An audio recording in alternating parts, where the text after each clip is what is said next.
नबी पाक अलैहिस्सलाम हजरत उस्मान गनी रदी अल्लाह तआला से इतनी मोहब्बत फरमाते कि अपनी दो शहजादियां, दो बेटियां यके बाद दीगरे हजरत उस्मान गनी के निकाह में दी। सुभान अल्लाह, आप जरा गौर करें ये किस कदर मोहब्बत और भरोसे की बात है। ऐसा कई बार होता है कि हम अपने बच्चियों की शादियां करते हैं। मैं उन वालिदैन से बात करूंगा या खालिद ऐसे वालिद मौजूद होंगे जिनके घर में बच्चियां हैं। बाप के लिए सबसे बड़ा मुश्किल मरहला ये होता है कि अपने दिल से एक कली को जुदा करना है और अब किसी के हाथ में देना है। बेशक कितनी ही कोशिश क्यों ना कर लें, लेकिन असल मामला कब खुलता है कि जब बच्ची की शादी हो जाए, घर पहुंचे और वहां जाकर पता चलता है कि वो लोग कैसे हैं। अगर हजरत उस्मान गनी से मोहब्बत और भरोसा देखें कि एक बेटी का निकाह हुआ, बरसों उन्होंने गुजारे, उनका विसाल हो गया, नबी पाक ने अपनी दूसरी बेटी हजरत उस्मान गनी के निकाह में दी। बल्कि प्यारे आका का वो अजीम फरमान कि अगर मेरी 100 बेटियां होती और उनमें से एक की वफात होती तो मैं दूसरी उस्मान के निकाह में देता, उसका इंतकाल होता तो तीसरी उस्मान के निकाह में देता, यहां तक कि मैं अपनी 100 की 100 बेटियां हजरत उस्मान गनी के निकाह में दे देता। कैसी शख्सियत होंगे, कैसा नबी पाक का उन पर भरोसा और इत्मीनान होगा। सुभान अल्लाह, तभी तो बरेली के ताजदार लिखते हैं ना कि नूर की सरकार से पाया दोशाला नूर का, नूर की सरकार से पाया दोशाला नूर का, हो मुबारक तुमको ज़ुन्नूरैन जोड़ा नूर का। मौला अली शेर खुदा करमल्लाहु तआला वजहुल करीम से हजरत उस्मान गनी के बारे में सवाल हुआ। ये सहाबाए किराम आपस में किस कदर कनेक्टेड थे और कितनी मोहब्बत थी, थोड़ा ईको कम कर लीजिएगा, किस कदर मोहब्बत थी और कैसे कनेक्टेड थे कि उन्हें फरिश्ते ज़ुन्नूरैन कहते हैं। हजरत मौला अली क्या फरमाते हैं कि उस्मान वो हैं कि उन्हें फरिश्ते ज़ुन्नूरैन कहते हैं। रसूल पाक अलैहिस्सलाम के दामाद हैं और प्यारे आका मदनी मुस्तफ़ा अलैहिस्सलाम ने उन्हें जन्नत की बशारत दी। नबी के नूर दो लेकर वो ज़ुन्नूरैन कहलाए, नबी के नूर दो लेकर वो ज़ुन्नूरैन कहलाए, उन्हें हासिल हुई यूं कुर्बते महबूब रहमानी। अब यहाँ एक बात समझनी है, एक अकीदे की बात है। आप दुनिया में कहीं भी ट्रैवल करें, अफ्रीकन से मुलाकात हो जाए, अरबी से मुलाकात हो जाए, अमेरिकन से मुलाकात हो जाए, एशिया वाले हों, यूरोप वाले हों, मुसलमान हैं, आप उनसे पूछे ज़ुन्नूरैन किसको कहा जाता है, आपको पूरी दुनिया में जवाब मिलेगा कि ज़ुन्नूरैन दुनिया में एक ही हस्ती हैं, हजरत उस्मान गनी रदी अल्लाह ताला। एक और बड़ी यूनिक बात आपको बताऊं, पूरी दुनिया में हजरत आदम अलैहिस्सलाम से लेकर आज तक, बल्कि कयामत तक, कोई भी ऐसा शख्स नहीं है जिसके निकाह में किसी एक नबी की 2 बेटियां आई। यानी ये यूनिकनेस है हजरत उस्मान गनी की, ऑल यूनिवर्स, पूरी दुनिया में ये अकेले हजरत उस्मान गनी हैं कि सिर्फ नबी की नहीं बल्कि सबसे आखिरी नबी जनाब रहमतुल्लिल आलमीन अलैहिस्सलाम की 2 शहजादियां आपके निकाह में आई। तो मतलब क्या हुआ कि हजरत उस्मान गनी की ज़ुन्नूरैन है, सारी दुनिया कहती है। ज़ुन्नूरैन का मतलब क्या है? 2 नूर वाला। रिपीट कीजिएगा, क्या है? 2 नूर वाला। ब्यूटीफुल। अच्छा, 2 नूर वाले क्यों हैं? क्योंकि नबी पाक की 2 बेटियां उनके निकाह में आई। अब ये वो लोग सोचें कि जो नबी पाक नूर हैं या नहीं है, उस पर डिबेट कर रहे होते हैं, वो भी ज़ुन्नूरैन हजरत उस्मान गनी को कह रहे होते हैं। तो अजीब सी बात है कि जिसकी बेटियां किसी के निकाह में आ जाएं, वो नूर वाला हो जाए, तो नबी पाक के नूर वाले होने में क्या शक होता है? तो हमारा जो अकीदा है ये लफ्ज़ ज़ुन्नूरैन से ही साबित हो रहा है। सुभान अल्लाह, नूर वाला आया है, नूर लेकर आया है, सारे आलम में ये देखो कैसा नूर छाया है। हजरत उस्मान गनी हजरत उमर फारूक रदी अल्लाह तआला की शहादत के बाद मुसलमानों की अक्सरियत राय से आप खलीफा बने। 12 साल तक आप खलीफा रहे। 18 ज़ुल्हिज्जा 35 सने हिजरी में भूखे प्यासे रहकर निहायत मजलूमी के साथ आप शहीद किए गए। अल्लाह करीम हजरत उस्मान गनी के मज़ार पर करोड़ों रहमतों की बारिश नाजिल फरमाए। सहाबाए किराम के बारे में एक नारा बार बार दावत इस्लामी के माहौल में सुनते हैं, हर सहाबी नबी जन्नती जन्नती। बाज़ औक़ात कुछ लोगों को कन्फ्यूजन हो जाती है कि जन्नती होने की गारंटी हम कैसे दे सकते हैं? अंबिया तो चले मासूम हैं, सहाबी जन्नती हैं और सारे जन्नती हैं। तो आज कुरान करीम से इसकी जरा दलाइल सुन रहे हैं। अल्लाह करीम कुरान मजीद में इरशाद फरमाता है, वकुल्लौ वअदल्लाहुल हुस्ना, आसान तर्जुमा कुरान कंजुल इरफान, उन सब से अल्लाह जन्नत का वादा फरमा चुका। अल्लाह ने उनसे हुस्ना का वादा फरमाया है, और जिनको हुस्ना अता फरमाया उनको क्या मिलेगा? अल्लाह ने एक और आयत में उसको बहुत खूबसूरत अंदाज में कुछ आयतों में इरशाद फरमाया।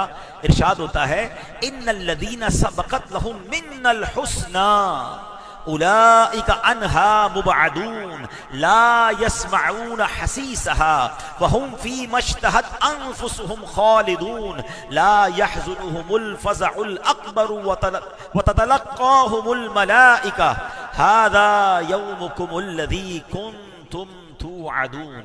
आसान तर्जुमा कुरान कंजुल इरफान, जिनके लिए, अब हुस्ना की डेफिनेशन आ रही है, जिनके लिए हमारा भलाई का वादा पहले से हो चुका है, वो जहन्नम से दूर रखे जाएंगे। इनाम गिनते जाइएगा। नंबर 1, जहन्नम से दूर रखे जाएंगे, वो उसकी हल्की सी आवाज भी नहीं सुनेंगे और अपनी दिल पसंद नेमतों में हमेशा रहेंगे। उन्हें सबसे बड़ी घबराहट गमगीन न करेगी और फरिश्ते उनका इस्तकबाल करेंगे कि ये तुम्हारा वो दिन है जिनका तुमसे वादा किया गया था, जिसका तुमसे वादा किया जाता था। अब मेरे प्यारे इस्लामी भाइयों, समझ ये आ रही है कुरान की आयतों से, क्या समझ आ रहा है कि अल्लाह पाक ने जिनसे हुस्ना का वादा किया वो सहाबाए किराम हैं। उनको 5 इनामात अता होंगे। नंबर 1, वो जहन्नम से दूर रखे जाएंगे, जहन्नम की भनक भी ना पड़ेगी, इतना दूर होंगे। नंबर 3, वो अपनी मन मानती मुरादों में हमेशा रहेंगे। नंबर 4, कयामत का वाले दिन की बड़ी घबराहट से वो अमन में रहेंगे, कोई खौफ नहीं होगा। और नंबर 5, फरिश्ते उनका इस्तकबाल करते हुए कहेंगे, ये वो दिन है जिसका तुमसे वादा किया गया था। तो सहाबा इकराम की ये शान है। तो हर सहाबी के बारे में हमारे जहन में ऑलवेज पॉजिटिव थिंकिंग आनी चाहिए। कुछ लोग बदकिस्मती से कुछ न कुछ सहाबा के बारे में नेगेटिव बात करते हैं। अरे जिनसे रब ने जन्नत का वादा फरमा लिया, हम कौन होते हैं उनके बारे में बात करने वाले? उलमा इकराम बड़ी ही, जिसको कहना हसास बात फरमाते हैं, बड़ी जिसको कहें कि सेंसिटिव बात है कि सहाबा किराम पर एतराज दरअसल रसूल पाक अलैहिस्सलाम की तरबियत पर एतराज है। आप किसी के स्टूडेंट पर एतराज करें तो क्या होगा कि यार तुम्हारी ऐसी तरबियत की तुम्हारे उस्ताद ने, तो ये एक्चुअली तरबियत पर जब एतराज होगी तो उस्ताद पर एतराज होगा। अरे जिनको सोहबत मुस्तफा मिली है, और खुद रसूल पाक अलैहिस्सलातु वस्सलाम फरमाते हैं, नबी पाक ने ये नहीं फरमाया कि ये जो मेरे सामने सहाबा हैं ये जनाब तारों की मानिंद हैं, या ये फरमाया कि असहाबे बदर तारों की मानिंद हैं, या ये फरमाया कि इस साल से इस साल के दरमियान के मेरे सहाबा सितारों की मानिंद है। नहीं, नबी पाक ने मुतलकन इरशाद फरमाया, असहाबी कन नुजूम, मेरे सहाबा सितारों की मानिंद है। और डिफाइन क्या किया, फबी अय्यिहिम इक्तदैतुम इह्तदैतुम, इनमें से जिनकी भी पैरवी करोगे तुम कामयाब हो जाओगे।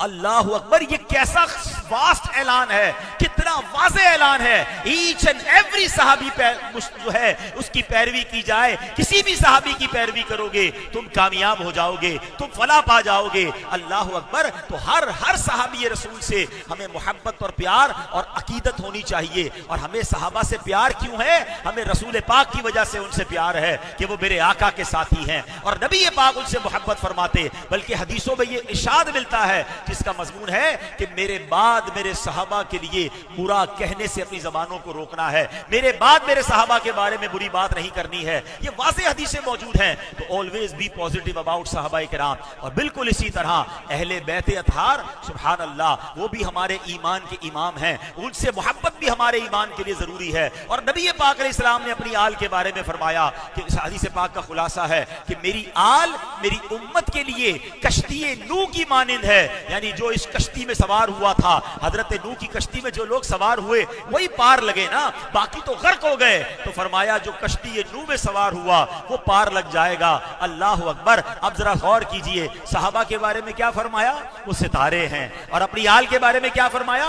वो कश्ती है। अल्लाह अकबर। बरेली के ताजदार इमाम इश्क व मोहब्बत की नजर कैसी है हदीस पाक पर? एक ही शेर में अहले सुन्नत का अकीदा भी वाज़े कर दिया। आज हर तरह का बंदा आपको सोशल मीडिया पे मिलेगा, कुछ कुछ लोग सिर्फ सहाबा की बात करेंगे और मादअल्लाह अहले बैत के बारे में माइनस बातें करेंगे। कुछ लोग अहले बैत की शान तो बड़ी खूब बयान करेंगे मगर सहाबा के बारे में उल्टी सीधी बातें कर रहे होंगे। नहीं नहीं, हमारा अकीदा यह है जिस तरह दोनों आंखें जरूरी हैं, हमारे सहाबा और अहले बैत हमारी दोनों आंखें हैं। ये हमारे दिल के टुकड़े हैं, हमारे इमाम हैं, सबसे हमें प्यार है और यही अल्हम्दुलिल्लाह ईमान का तकाजा है। तो आला हजरत कहते हैं कि जनाब नबी पाक ने सहाबा को सितारों की मानिंद कहा, अहले बैत को कश्ती की मानिंद कहा। तो कश्ती पार करने के लिए तो सितारे जरूरी है ना। आप कश्ती में बैठे तो सितारे रास्ता बताते हैं। अब तो जनाब बड़े कंपास वगैरह आ गए मगर इससे पहले बल्कि अब भी बताया जाता है कि कश्ती और समुद्र में दरिया पार करने के लिए सितारों से रास्ते ढूंढे जाते हैं। तो आला हजरत कितनी प्यारी बात लिखते हैं, फरमाते हैं अहले सुन्नत का है बेड़ा पार, असहाबे हुजूर नज्म है और नाव है इतरत रसूलुल्लाह। यानी हमारे सितारे, हमारा बेड़ा पार क्यों नहीं होगा? हमारे सितारे सहाबा हैं, हमारी कश्ती अहले बैत है। हमें दोनों से प्यार है, इंशाअल्लाह अपना बेड़ा पार है इंशाअल्लाह। अब हजरत उस्मान गनी भी जाहिर है उसमें शामिल हैं, वो भी जन्नती हैं और सुभान अल्लाह वो तो ऐसे जन्नती हैं कि एक बार नहीं, देखिए किसी को ज़बाने मुस्तफ़ा सल्लल्लाहु अलैहि वसल्लम से एक बार बशारत मिल जाए ना, उसका बेड़ा पार है। इनको एक से जायद कई बार और अलग अलग मौकों पर नबी पाक ने जन्नत की बशारत से नवाजा। एक बार क्या हुआ कि सहाबी रसूल हज़रत अबू मूसा अशअरी रदी अल्लाह तआला फरमाते हैं, मैं एक दिन रसूल पाक के साथ एक मदीने के बाग में बैठा था तो एक शख्स आया, उसने दरवाजे पर दस्तक दी। नबी पाक की नजर देखें, दरवाजे के पीछे कौन है? आका फरमा रहे हैं इफ्ताह लहू व बश्शिरहू बिल जन्नह, दरवाजा खोल दो और जो आ रहा है उसे जन्नत की बशारत दे दो। अबू मूसा अशअरी कहते हैं मैंने दरवाजा खोला तो सामने हज़रत सैयदना अबू बकर सिद्दीक रज़ी अल्लाह तआला अन्हु, मैंने उनको जन्नत की बिशारत दी, उन्होंने अल्लाह का शुक्र अदा किया। कुछ देर के बाद फिर दरवाजे में दस्तक हुई, नबी पाक ने फिर फरमाया इफ्ताह लहू व बश्शिरहू बिल जन्नह, दरवाजा खोलो, जो आ रहा है उसको जन्नत की बशारत दे दो। कहते दरवाजा खोला, हजरत उमर फारूक तशरीफ लाए, मैंने उनको जन्नत की बिशारत दी। अब थोड़ी देर हुई तो फिर दरवाजे पर दस्तक हुई। अब नबी पाक ने क्या फरमाया इफ्ताह लहू व बश्शिरहू बिल जन्नह अला बलवा तुसीबहू, दरवाजा खोलो, आने वाले को बता दो कि एक मुसीबत जो उन्हें पहुंचेगी उसके बाद ये जन्नती हैं। अल्लाह अकबर। कहते हैं दरवाजा खोला तो हजरत उस्मान गनी मौजूद थे। मैंने उन्हें बताया कि आप पर एक मुसीबत पहुंचनी है मगर आका ने आपको जन्नती भी फरमाया है। जन्नती के बाद सुन पर अल्लाह का शुक्र अदा किया, अल्हम्दुलिल्लाह कहा, और जब मुसीबत के बारे में सुना तो कहते हैं इन अल्लाहुल मुस्तआन, अल्लाह मददगार है, अल्लाह की मदद से उस मुसीबत को भी देख लूंगा, अल्लाह की मदद से उस मुसीबत में भी मैं कामयाब हो जाऊंगा। तो ऐ मेरे प्यारे इस्लामी भाइयों, बुखारी शरीफ में ये हदीस 6 मरतबा जिक्र हुई है। हदीस पाक की बहुत सारी किताबों में हदीस पाक मौजूद है। अब इसमें 2 बातें सीखने को मिली कि मुसलमानों के पहले, दूसरे, तीसरे खलीफा, इन तीनों को इस हदीस में जन्नत की बशारत दी गई। और सुभान अल्लाह, चौथे यार की बात करें तो एक और जगह नबी पाक ने, सईद बिन ज़ैद फरमाते हैं कि मैंने नबी पाक को फरमाते सुना अलीयुल फिल जन्नह, हजरत अली जन्नती हैं। तो ये सहाबा को वक्तन फवक्तन नबी पाक जो है वो जन्नत की बशारत अता फरमाते थे। और प्यारे इस्लाम में दूसरी बात क्या पता चली कि हजरत उस्मान गनी को पहले ही बता दिया गया था, गैब की खबर नबी पाक ने दे दी थी कि आप जन्नती हैं मगर आपको एक मुसीबत पहुंचनी है। और फिर वही हुआ कि आपकी उम्र के आखिरी हिस्से में बाज बलवाइयों ने, शरपसंद बागियों ने आपके मकान को घेर लिया, जिसके बाद आप पर खाना पानी बंद कर दिया गया। इसी मजलूमियत के आलम में आपको शहीद कर दिया गया। तो ऐ मेरे प्यारे इस्लामी भाइयों, नबी पाक ये भी जानते थे कौन जन्नती है और ये भी जानते थे किसके साथ क्या मामला होगा। जो हो चुका है, जो होगा हुजूर जानते हैं। लोग कहते हैं इल्मे गैब की दलील दो।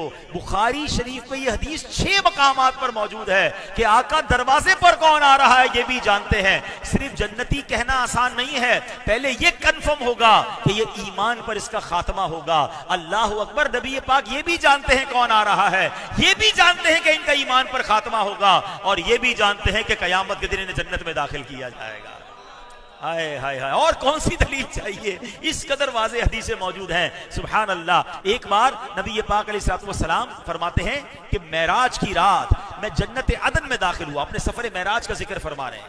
वहां मैंने बहुत बड़ी आंखों वाली खूबसूरत हूर को देखा। मैंने पूछा लिमन अंती, तुम किसके लिए हो? हूर कहती है कि मैं आपके जुल्मन शहीद किए जाने वाले खलीफा हजरत उस्मान बिन अफ़्फ़ान रदी अल्लाह तआला अन्हु के लिए हूं। यानी नबी पाक ने मेराज की रात भी हजरत उस्मान गनी की जन्नती हूर को मुलाहिजा फरमाया और गोया ये कंफर्म किया, ये बशारत दी कि हजरत उस्मान गनी जन्नती हैं। हजरत सहल बिन साद फरमाते, एक और बशारत सुने हैं। हजरत सहल बिन साद कहते हैं कि नबी पाक अलैहिस्सलाम से मैंने पूछा, या रसूलल्लाह क्या जन्नत में भी बिजली चमकेगी? तो नबी पाक फरमाते हैं कि उस जात की कसम जिसके कब्ज़े कुदरत में मेरी जान है, जब उस्मान एक मंजिल से दूसरी मंजिल की तरफ जाया करेंगे तो उनके लिए जन्नत में बिजली चमकेगी। हाय हाय हाय, हजरत उस्मान की शान देखें कि उनके जन्नती मामलात जो हैं वो नबी पाक दुनिया में बयान फरमा रहे हैं। अच्छा, हजरत उस्मान गनी की जिंदगी बड़ी बड़ी अमेजिंग है, खास तौर पे बिजनेस कम्युनिटी के लिए यहाँ पर वेल ऑफ लोग भी मौजूद हैं। एक तो आपसे नबी पाक आपकी इबादत की वजह से, आपके किरदार की वजह से मोहब्बत फरमाते और आपको वक्तन फवक्तन जन्नत की वैसी खबरें मिलती रहती, मगर खुद भी आपने डेलिबरेटली आगे बढ़कर जन्नत खरीदी। यानी जन्नत के कैसे खरीदार थे, और ये भी एक बार नहीं हुआ, दो बार नहीं हुआ। हम में से बहुत सौ को एक दो वाकयात याद हैं। आज मैं आपको कुछ और वाकयात भी बताता हूं जो आपके ईमान को और ताजा करेंगे। अब ये हुआ कि हजरत उस्मान गनी, हजरत उमर फारूक के पोते हजरत सालिम बिन अब्दुल्ला से रिवायत है कि एक मरतबा मस्जिदुल हराम, जहां मक्का शरीफ, काबा शरीफ वगैरह है, उस मस्जिद की तौसी की जरूरत थी। तो उसके करीब एक घर था। नबी पाक चाहते थे कि घर खरीद कर इसको भी मस्जिदुल हराम में मर्ज कर दिया जाए, एक्सटेंशन कर दी जाए। तो नबी पाक अलैहिस्सलाम उस घर के मालिक के पास गए और आपने फरमाया कि तुम ये घर मस्जिदुल हराम की तौसी के लिए दे दो, मैं तुम्हें जन्नती घर की गारंटी देता हूं। अच्छा, ये अलग डिबेट है, ये मेरा टॉपिक नहीं है, वरना अगर इस पर बात की जाए कि ये गारंटी कौन दे सकता है? और ये एक बार नहीं हुआ। नबी पाक कुएं वाले से फरमा रहे, कुआं दे दो मुसलमानों के लिए, मैं तुम्हें जन्नती कुआं दे रहा हूं। किसी को फरमा रहे ये बाग दे दो तो जन्नती बाग ले लो। दरख्त को फरमा रहे रोने वाले सुतून को तुम कहो तो तुम्हें जन्नत में लगा दूं। अब इस घर वाले को नबी पाक फरमा रहे कि घर दे दो, उसके बदले जन्नती घर ले लो। इसका मतलब क्या हुआ कि कैसी अथॉरिटी थी जन्नत की। मालिक के जन्नत इन्हें कहा जाए तो ये कुछ भी गलत नहीं है। अल्लाह ने ऐसा मकाम दिया है जहां बाली अता कर दें, भरी जन्नत हिबा कर दें। नबी मुख्तार कुल हैं, जिसको जो चाहे अता कर दें। ये हम ऐसे ही नहीं कहते, हदीसों में बात मौजूद है कि आका उससे फरमा रहे हैं कि तुम मुझे ये घर दे दो, इसके बदले जन्नती घर ले लो। अल्लाह अकबर। अब क्या हुआ? वो शख्स कहता है कि नहीं जनाब, ये घर जो है वो मेरे बच्चों के लिए है। उसने इनकार कर दिया, इतनी अच्छी ऑफर को उसने कबूल नहीं किया। मगर खूबसूरती देखें इस्लाम की, जबर नहीं था, है कोई प्रेशर नहीं था, लड़ाई झगड़ा नहीं है। नबी पाक वापस आ गए। अल्लाह अकबर। हजरत उस्मान गनी को ये खबर मिल गई। क्या माइंड सेट था। आज हम लोग कहते हैं ना, यार ये बड़ा कमाल का बिजनेसमैन है, मौका मिलता है सौदा छोड़ता नहीं है, मौके का सौदा लेकर आता है। लोग कभी कभी बातें भी करते हैं कि यार मैं तो टाइमली सौदा लिया था, इतने पैसे बढ़ गए। हजरत उस्मान गनी का माइंड सेट देखें। हालांकि जन्नती बशारतें मिली हुई हैं, उन्हें पता है मैं ज़ुन्नूरैन हूं, मगर जब पता चला कि सरकार दो आलम अलैहिस्सलाम ने उस घर वाले से कहा है कि घर दे दो, इसके बदले जन्नती घर ले लो, हजरत उस्मान गनी उसके पास पहुंच गए, उसके पीछे पड़ गए। देना है बेचो, कहता नहीं बेचता। आपने कहा बेचो, उसका ज़हन बनाते रहे। हमारी मेमनी भी कहते सौदा पकाते रहे, ठीक है ना। उसके बाद जाते रहे 10,000 दिनार, 10,000 सोने के सिक्कों के बदले वो घर खरीदा। अब स्टाइल देखें। नबी पाक के पास आते हैं, कहते हुजूर मुझे खबर मिली है कि आपने वो फुला घर वाले से कहा था कि वो घर दे दे तो जन्नती, उसको आप घर देंगे, आपने जन्नती घर की जमानत दी है। हुजूर अब घर मेरा है, I am the owner of that house, क्या ये ऑफर मेरे लिए भी है? मेरे आका फरमाते नाम, तुम्हारे लिए भी वही जमानत है। ये सुनकर हजरत उस्मान गनी ने वो घर मस्जिदुल हराम के लिए वक्फ कर दिया। कयामत तक तवाफ होंगे, कयामत तक सफा मरवा होगा, कयामत तक इबादतें होंगी, उसमें हजरत उस्मान गनी का हिस्सा मौजूद है। वो घर आज मस्जिदुल हराम का हिस्सा है जो हजरत उस्मान गनी ने उस जमाने में खरीदा।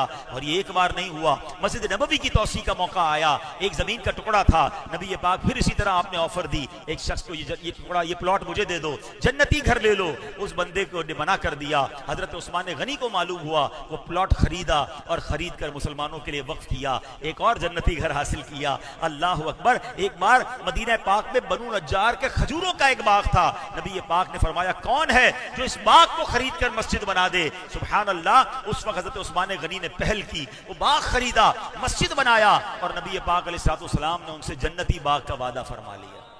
जन्नती घर भी लिया है, जन्नती बाग भी व्हेनेवर उनको पता चलने की देर होती थी कि यार ये ऑफर मिली है, ये ऑफर मैंने लेनी है। बीरे रोमा के बारे में तो आपने सुना होगा। अब ये वाकया बड़ा दिलचस्प है, इसमें हजरत उस्मान गनी की जो इंटेलिजेंस है ना, आपकी ब्रेवनेस और आपका क्लेवरनेस जरा देखिएगा। हुआ क्या कि नबी पाक अलैहिस्सलाम जब मुसलमान मक्के से मदीने हिजरत करके आते हैं तो पानी की जरूरत थी।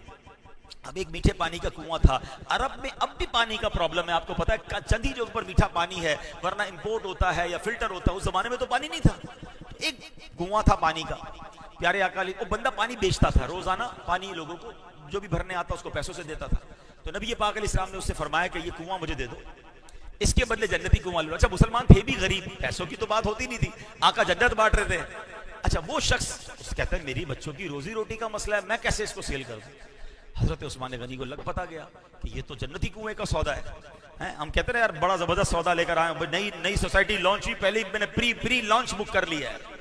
काश इधर भी हमारा जहन चले कि यार मस्जिद बन रही है, जन्नत का घर बन रहा है, मैं जाके इसमें भी कोई बुकिंग करवा के आ जाऊं, कहीं पूरी ना हो जाए। अब देखें ना, ये सिद्दीक अकबर मस्जिद जो आज बनी है, हो सकता है आप में से कईयों के पास ये ऑफर आई होगी, जिनको देना था अल्लाह के करम से उन्होंने मस्जिद में जमीन में पैसे डाल दिए। अब हो सकता है कुछ लोग कहते हैं हमें तो मौका ही नहीं मिला, चांस ही नहीं मिला। तो ऐसे चांस मिले तो छोड़ने नहीं चाहिए। हजरत उस्मान गनी का माइंड सेट देखें। आप गए उस कुएं वाले के पास, फरमाया कुआं मुझे दे दो, पैसे बताओ। कहता है मैंने बेचता ही नहीं है, मेरे बच्चों की रोजी से लगी हुई है। भाई आप पैसे बताए ना। डील चलती रही। उसने कहा मैंने बेचता ही नहीं है। आपने कहा अच्छा ऐसा करो, आधा बेच दो। अब कुआं आधा कैसे बिकेगा? आप फरमाया एक काम करते हैं, एक दिन तुम्हारा, एक दिन मेरा, एक दिन तुम पानी बेचना, एक दिन मेरा हो गया, मैं जो भी करूं उसके साथ। वो सोचने लगा बात तो ठीक है, अच्छा कितने में देना है? 12,000 दीनार। आपने 12,000 दीनार में आधा कुआं ले लिया। अब हजरत उस्मान गनी बिजनेसमैन भी तो थे ना। आपने क्या किया, जो आपका दिन था ना उसमें आपने ऐलान कर दिया पूरे मदीने वालों को पानी फ्री है, जानवर के लिए भी फ्री, इंसान के लिए भी फ्री, सबके लिए फ्री। अब जिनको लोगों को पता चला पानी फ्री मिल रहा है, मिसाल के तौर पे मंडे पैसे से मिलता है, ट्यूसडे फ्री, वेडनेसडे पैसे से मिल रहा है, थर्सडे फ्री। अब जिस दिन फ्री होता सारे लोग पहुंच जाते, पानी भर के फ्री ले जाते, अगले दिन उसे खरीदने कोई ना आता। 15 दिन 20 दिन महीना गुजरा, उसने कहा मेरा तो सारा कुछ ही खत्म हो गया, मेरी तो सेल ही खत्म हो गई, आप फ्री बेच देते हैं। तो फरमाया आधा और दे दो। अब कितने का दोगे? अब 12,000 थे। बोले नहीं, अब 8,000 का लूंगा। अब अपनी ऑफर थी ना, अब उसका तो कुआं का जीरो हो गया था, अब पानी कोई नहीं लेता था उससे। पहला आधा 12,000 में खरीदा, अगला आधा 8,000 में खरीदा, और 20,000 में जब डील पूरी हो गई, अब आ गए नबी पाक के पास। हुजूर वो ऑफर जो उसको दी थी हैं मुसलमानों के लिए, जो कुआं खरीद के वक्त करे, जन्नती कुआं मेरे लिए भी है। नबी पाक ने फरमाया उस्मान तुम्हारे लिए भी है। आपने वो कुआं दिया और नबी पाक से जन्नती कुआं खरीद लिया। अल्लाह अकबर, अल्लाह अकबर। ये दो बातें सीखनी है। हजरत उस्मान गनी की सीरत देखें, सहाबा किराम की सीरत देखें, हजरत अबू बकर सिद्दीक की इन्वेस्टमेंट कैसी है? आपको पता है मस्जिद नबवी की जो फर्स्ट लैंड परचेज हुई, हजरत सिद्दीक अकबर की किस्मत पर हमारी जाने कुर्बान। लोग कहते हैं टाइमली इन्वेस्टमेंट की इस बंदे ने, टाइमली प्लॉट खरीद लिया, टाइमली डॉलर खरीद लिया, टाइमली गोल्ड खरीद लिया। अरे भाई बढ़ गया, उससे पहले से ले लिया। हम लोगों से ये सुन रहे होते हैं। टाइमली परचेज क्या किया हजरत अबू बकर सिद्दीक ने, और अल्लाह ने क्या करवाया उनसे। आपको पता है एक्चुअली कीमत किसने दी है? ये जो मस्जिद नबवी जो बनी ना, जब मुसलमानों को ये बाग पसंद आया, नबी पाक को ये जगह पसंद आई, तो वो तो यतीम बच्चों की जगह थी। तो प्यारे आका ने हजरत अबू बकर सिद्दीक को भेजा कि अबू बकर जाओ, जाके ये बाग खरीदना है आपने। तो बच्चे भी कमाल के थे, जब उनको बताया कि यहाँ मस्जिद बनेगी, तो बच्चे कहते हैं कि अगर मस्जिद बननी है तो प्लॉट आप ले लें, कीमत हम अल्लाह से ले लेंगे। तो नबी पाक ने फरमाया नहीं, नाबालिग बच्चों को पैसे देने पड़ेंगे ना। शरई मसला ये कि नाबालिग अपनी चीज हिबा नहीं कर सकता, अब पैसे देने थे।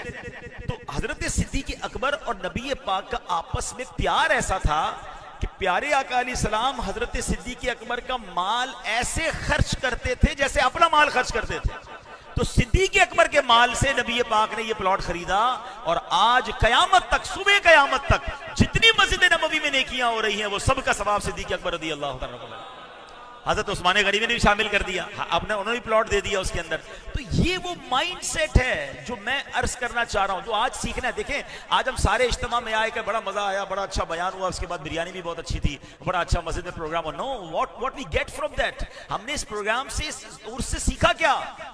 अपनी जिंदगी में ये ज़ौक पैदा करें कि जिधर से नेकी मिल जाए, जिधर से मौका मिल जाए। यार हम सबने जाना है, ये सब इधर रह जाएगा, मगर कुछ ऐसा काम करके जाओ कि हम कब्र में जाएं और कयामत तक हमें नेकियां मिलती रहें। और मैं कहता हूं मुख्तलिफ मुल्कों से, मुख्तलिफ शहरों से नेकियां मिलती रहें। लोग कहते हैं ना, मेरा यूरोप में काम है, मेरा अफ्रीका में काम है, मैं इधर सो रहा होता हूं, मेरी अमेरिका की फैक्ट्री चल रही होती है, लोग बड़ा खुश हो रहे होते हैं, क्या 3-4 जगह बिजनेस है। मैं आपको ऑफर करता हूं, मौका निकालिए, प्लान कीजिए कि मैं नहीं कहता करोड़ों रुपए इन्वेस्ट करने से ही सवाब मिलेगा, अल्लाह दिलों के हाल जानता है, क्या पता किसी की ईंट उसके लिए जन्नत का घर का बाइस बन जाए। मेरे नबी अलैहिस्सलाम की हदीस है जिसका खुलासा है कि जो चिड़िया के घोंसले जितनी मस्जिद बनाता है, अल्लाह उसके लिए भी जन्नत में महल अता फरमाएगा। What is the meaning of चिड़िया की घोंसले जितनी मस्जिद तो नहीं होती ना, इसका मतलब कोई ईंट लगा दे मस्जिद में, इतना सा हिस्सा मिला दे। तो मैं आपको मशवरा देता हूं, अल्लाह पाक सलामत रखे हमारी दावत इस्लामी को। मैं इसी कराची में बड़ा हुआ हूँ, ऑलमोस्ट 50 इयर्स के करीब, मेरी 50 से भी ज्यादा एज हो गई है। हमने आज से 20 साल पहले इस तरह मस्जिदें बनती नहीं देखी थी। हम सुनते थे भाई मेमन मस्जिद है, ओ खोड़ी गार्डन की मस्जिद है, सदर की मेमन मस्जिद है, 100-100 साल पुरानी मस्जिदें थी। अल्लाह सलामत रखे दावत इस्लामी को कि अब गली गली मोहल्ले मोहल्ले, क्योंकि आबादी बढ़ रही है, डिमांड बढ़ रही है, और आप देखें मस्जिद ये नहीं बनी है, आज मस्जिद फुल है। इसका मतलब यह है कि मस्जिदों की जरूरत है, हमारे पास मस्जिदें कम हैं। और अल्लाह सलामत रखे दावत इस्लामी को, ये एक मस्जिद जब से बनी होगी, इन मोहल्ले वालों से पूछे उनको कितनी बड़ी नेमत मिली है। ऐसी 7,000 के करीब मस्जिद दावत इस्लामी बना चुकी है। 7,000 कहना आसान है, 7,000 मसाजिद बन चुकी और ये बनती चली जा रही हैं। तो मैं तो मशवरा दूंगा आपको, अपने लिए, अपने माँ बाप के लिए, अपने मरहूमीन के लिए, हजरत उस्मान गनी और सहाबा की सुन्नत को अदा करें। नबी पाक का ये तरीका रहा। प्यारे आका मदीना मुनव्वरा में जब तशरीफ लाए हिजरत करके, सबसे पहला काम नबी पाक ने क्या किया? मेरे आका ने मस्जिद की तामीर की। तो जहां मस्जिद बने, आगे बढ़कर कुछ ना कुछ हिस्सा मिलाया करें कि चलो यार यहां भी नमाजी होंगे, उस मस्जिद में भी नमाजी होंगे, अच्छा मदरसा बन रहा है, मेरा हिस्सा डाल दो, कुआं खुद रहा है, मेरा हिस्सा डाल दो। आगे बढ़ के नेकी का जज्बा पैदा करें, प्लानिंग करें। हमारे पास कारोबार के 100 सजेशन रोज सुबह शाम आ रहे होते हैं। आपके ऑफिस में आप चाय पी रहे होते, कोई आकर बता रहा होता है आजकल फला आइटम लेने जैसी है, फला आइटम में कम है। गौर करें, पूरे महीने में कौन आकर बताता है कि फला नेकी करनी है? हमें ढूंढनी पड़ेगी। दावत इस्लामी के माहौल में आप बैठेंगे, आपको हर रोज एक नई नेकी के बारे में पता चलेगा कि अच्छा ये भी काम होने लग गया है, अच्छा बच्चों को ये भी सिखाया जा रहा है, ये वाला कोर्स भी हो रहा है, चलो यार थोड़े से मैं इसमें भी हिस्सा मिला दूं ताकि मुझे जगह जगह से आगे बढ़ बढ़ कर नेकियां मिलें। सुभान अल्लाह, ये हजरत उस्मान गनी का माइंड सेट था। और आज मुझे और आपको ये सीखना है कि मौका मिले, अच्छा सिर्फ इन्वेस्टमेंट की बात नहीं हो रही है, इबादत में भी मौका मिल रहा है, 2 रकअत नफल पढ़ लो, थोड़ा टाइम है यार मोबाइल निकाल कर यासीन शरीफ पढ़ लो, बिल्कुल फारिग बैठा हूं तस्बीह निकाल कर दुरूद शरीफ पढ़ लो। हम फारिग होते हैं, मोबाइल निकालते हैं, मगर इसी मोबाइल में रील्स देख रहे हैं। अरे भाई गुनाह का दरवाजा खोले हो यार, इसी मोबाइल में कोई वीडियो अगर देखनी भी है तो कोई नेकी भरी वीडियो देख लो, किसी आलिम दीन का दीदार कर लो, है कोई नाज शरीफ सुन लो। माइंड सेट बनने की देर है कि यार जब जब मेरे पास मौका हो मैं नेकियां इकट्ठी कर लूं, जिक्र इलाही करके, अल्लाह की राह में खर्च करके, ताकि वो मुझे आखिरत में काम आए। मेरे प्यारे इस्लामी भाइयों, हजरत जुनैद बगदादी के बारे में आता है। आप एक बार मूछे कटवाने, बाल कटवाने गए किसी नाई के पास, उसने कहा हजरत खामोश हो जाएं, क्योंकि आप खामोश नहीं होंगे तो आपका होंठ कट जाएगा, मुझे आपकी मूछें काटनी है। आप अल्लाह का जिक्र कर रहे थे, आप फरमाते मेरे होंठ कट जाएं तो कटने दो, मैं अल्लाह का जिक्र नहीं छोड़ सकता। यार थोड़ी देर के लिए खामोश होना था ना, मगर वो जानते थे कि यार यही सांसें हैं, इसी भी नेकियां कमानी है। लालच थी उन्हें नेकियों की, हमें लालच है दुनिया की। काश ये कन्वर्जन हो जाए। और याद रखिए दुनिया कहीं नहीं जाती। हजरत उस्मान गनी की सखावत, क्या वाकया सुन रहे हैं, क्या वो गरीब हो गए हैं? हजरत अब्दुल रहमान बिन औफ ने इतना अल्लाह की राह में खर्च किया, क्या वो गरीब हो गए? नहीं, अल्लाह और उसमें भी बरकत डाल रहा है। आज भी आप देख लें, जो अल्लाह की राह में खर्च कर रहे हैं, मुसलमानों की मदद कर रहे हैं, मसाजिद बना रहे हैं, और जनाब गरीबों की मदद कर रहे हैं, अल्लाह उनका माल मल्टीप्लाई कर रहा है। दुनिया में भी बरकतें हो रही हैं और इंशाअल्लाह आखिरत के खजाने भी वो जमा कर रहे हैं। बस ये माइंड सेट बनने की देर है। इतनी अजीम हस्ती के होने के बावजूद हजरत उस्मान गनी का खौफ खुदा कैसा था? अब आखिरी ये बात सुन लो। बातें तो इतनी सारी हैं, मैं सारी रात ही हजरत उस्मान गनी की बात करूं, अभी तो उनकी हया पर बात नहीं की। हालांकि नबी पाक फरमाते मेरी उम्मत में सबसे बढ़कर अगर कोई बाहया है तो वो हजरत उस्मान गनी रदी अल्लाह तआला अन्हु। उनकी हया के चर्चे हैं, उनसे फरिश्ते भी हया करते हैं। फिर आपकी सखावत, सुभान अल्लाह। अब आपका खौफ खुदा कैसा? हजरत उस्मान गनी रदी अल्लाह तआला अन्हु के बारे में आता है कि इस कदर खौफ खुदा था और इस तरह वो गुफ्तगू करते थे कि जब किसी कब्र के पास जाते ना, कब्रिस्तान जाते, इतना रोते कि आपकी दाढ़ी आंसुओं से तर हो जाती। किसी ने सवाल किया कि हुजूर आप कयामत के जिक्र पर, महशर के जिक्र पर इतना नहीं रोते, कब्रिस्तान के पास आकर आप इतना रोते हैं? तो कमाल का जुमला फरमाते यही पहली मंजिल है। जो कब्र में पास हो गया ना, वो आगे भी पास हो जाएगा। हम सबको कब्र की फिक्र करनी है। हजरत उस्मान गनी के बारे में आता है, एक मरतबा फरमाते हैं कि अगर मुझे जन्नत और दोज़ख के दरमियान खड़ा किया जाए और मुझे ये मालूम ना हो कि मुझे जन्नत में जाने का हुक्म होगा या जहन्नम की तरफ भेज दिया जाएगा, उस वक्त मैं ये पसंद करूंगा कि मैं वहीं राख हो जाऊं, मेरा फैसला ही ना हो, बस मुझे वहीं राख हो जाऊं। इतना खौफ खुदा, हालांकि आप जन्नती हैं, मगर हमारा कभी ये फिक्र हुई कि हमें कहां डाला जाएगा? अल्लाह अकबर। एक बात है उस्मान गनी की शान यह है कि अपने गुलाम से फरमाते हैं कि एक मरतबा मैंने तुम्हारा कान मरोड़ा था, तुम मुझसे इसका बदला ले लो। अपने गुलाम से कह रहे हैं, इतना बड़ा मर्तबा है मगर गुलाम से माफी मांग रहे हैं। याद रखिए, जो अल्लाह वाले होते हैं उनका दिल बड़ा नरम होता है। अगर किसी का दिल दुख भी जाए तो उनको फिक्र होती है कि माफी मांग ले, वरना कयामत में जवाब कैसे देंगे।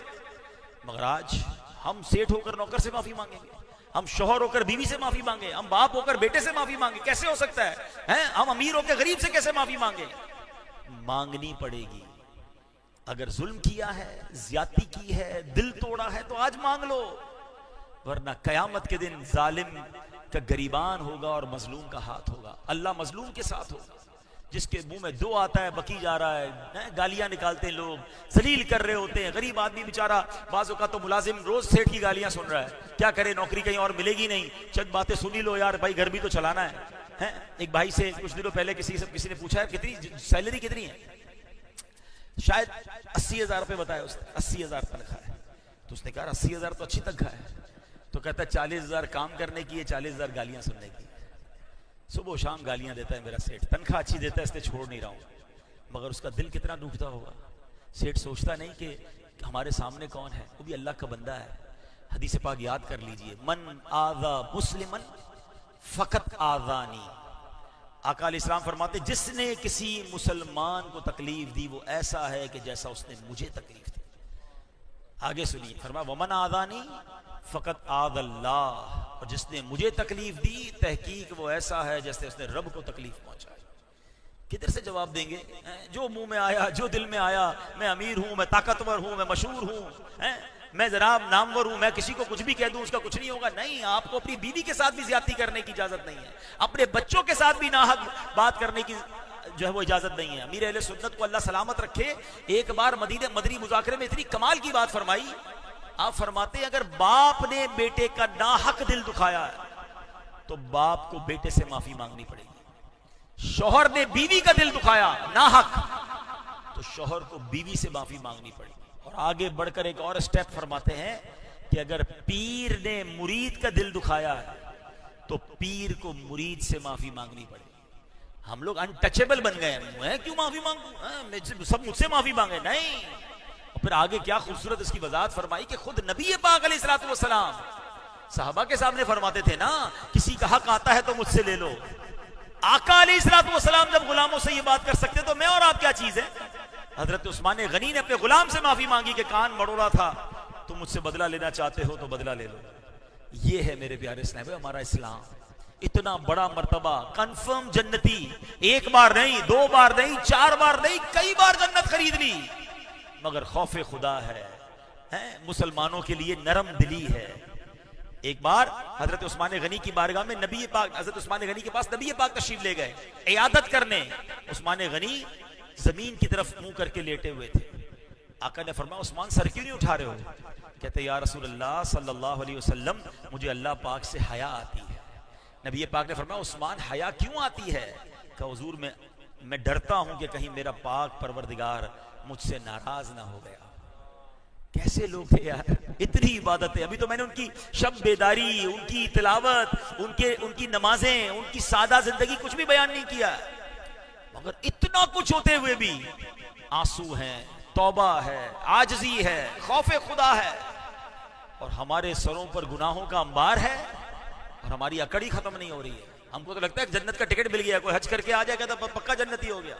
हज करके पिछले गुनाह माफ होते हैं, अगले गुनाह की इजाजत थोड़ी मिल जाती है। जैसा गया वैसे ही आया, तो फिर क्या हज किया? सैयदी आला हजरत इमाम अहले सुन्नत से क्वेश्चन हुआ कि हुजूर कैसे पता चले हज मकबूल हुआ कि नहीं? आला हजरत फरमाते हैं कि अगर पहले से अच्छा होकर लौटा है, नेक बनकर लौटा है, तो समझ लो हज मकबूल हो गया। जैसा गया वैसे ही आया, वही हराम रोजी, वही बेनमाजी, वही बुरी बातें, और हज 10 कर लिए, तो हज का असर क्या हुआ आप पर? हज्जे मकबूल की निशानी यह है कि बंदा पहले से अच्छा होकर लौटे। पिछले माफ हो गए, अब अगली जिंदगी अच्छी गुजारे। और पिछले माफ होने का मतलब यह नहीं कि कर्जे भी माफ हो गए। कुछ लोग तो समझते हुए पैसे लिए थे, हज किया, पैसे भी माफ हो गए। नहीं, कर्जा माफ नहीं हुआ, कजा नमाजें माफ नहीं हुई। आपने पैसे हुकूक लोगों के लौटाने हैं। अलबत्ता अल्लाह की रहमत से उम्मीद है कि जो दिल दुखाने का गुनाह था, अल्लाह अपने करम से वो सुलो करवा देगा।